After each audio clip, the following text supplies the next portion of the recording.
Welcome to Nasdaq Trade Talks. I'm Jill Malandrino, global markets reporter at Nasdaq. Joining us for this segment, we have Rosen, associate director with PredictIt, the stock market for politics. We're going to take a look at what could potentially play out in the Senate as we come to the end of the primaries in the U.S. We'll also take a look at what's happening with politics down in Brazil. Ethan, it's great to see you as always. Let's kick it off and discuss what's happening in New Hampshire.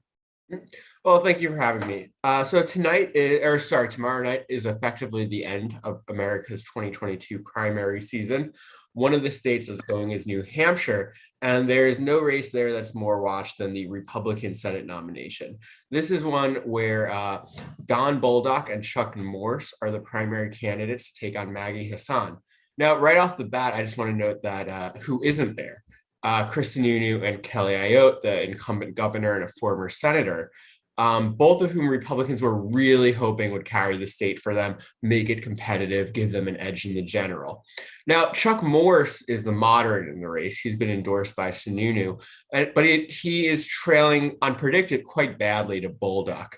Bolduc is fairly far right. He calls the incumbent governor, who's a Republican, a communist sympathizer.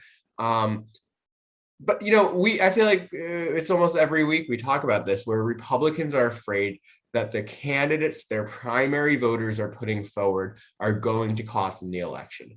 New Hampshire is one where Maggie Hassan should have been very vulnerable. As you saw, predicted traders now think she has almost an 80% chance of prevailing in the general election. If Morse ends up winning tomorrow, that'll probably drop. But this is a narrative we've seen over and over and over again throughout the primary season. Do you think, well, let's talk about Ohio for a moment here. Is it because they're putting up extreme candidates, whether it's Republicans or Democrats, that is hurting their chances? Is that what you're seeing in Ohio also? Yeah, so when Republicans nominated J.D. Vance, this was a first-time candidate. And of course, people started crawling through statements he's made in the past and the present.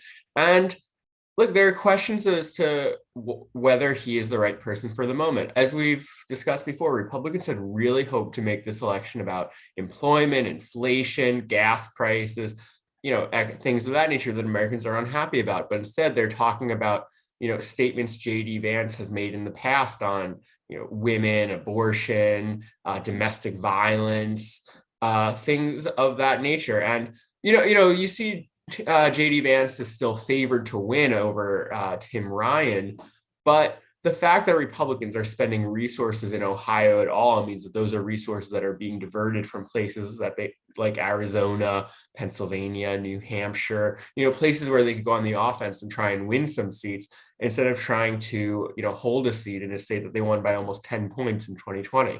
So this is a real problem for them.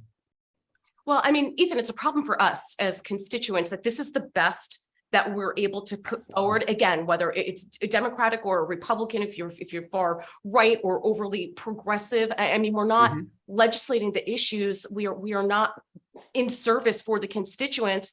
And we're having Twitter wars and calling each other names like that. This is not good for any of us, regardless of what party you're in. But that's a conversation for another time. Let's move along south of us to Brazil, where civil unrest could potentially impact their elections.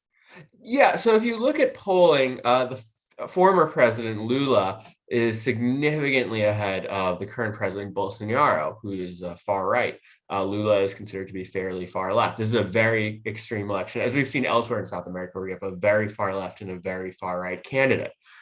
Lula is ahead, but there is a lot of concern that there's going to be funny business in the election, whether it's the type of activity we've seen in the US, where it's people claiming fraud, mob activity, things that could include potentially a military coup. This is one to watch. There's a lot of uncertainty here because not only could the winner of the election be impacted, but the winner of the election might not end up being the next president of Brazil. I mean, and I don't want to scare anybody there, but it's just this is one to watch going forward. Yeah. All right. Ethan, appreciate the insight as always. Thanks for joining us on Trade Talks. I'm Jill Malandrino, global markets reporter at Nasdaq. Thank you.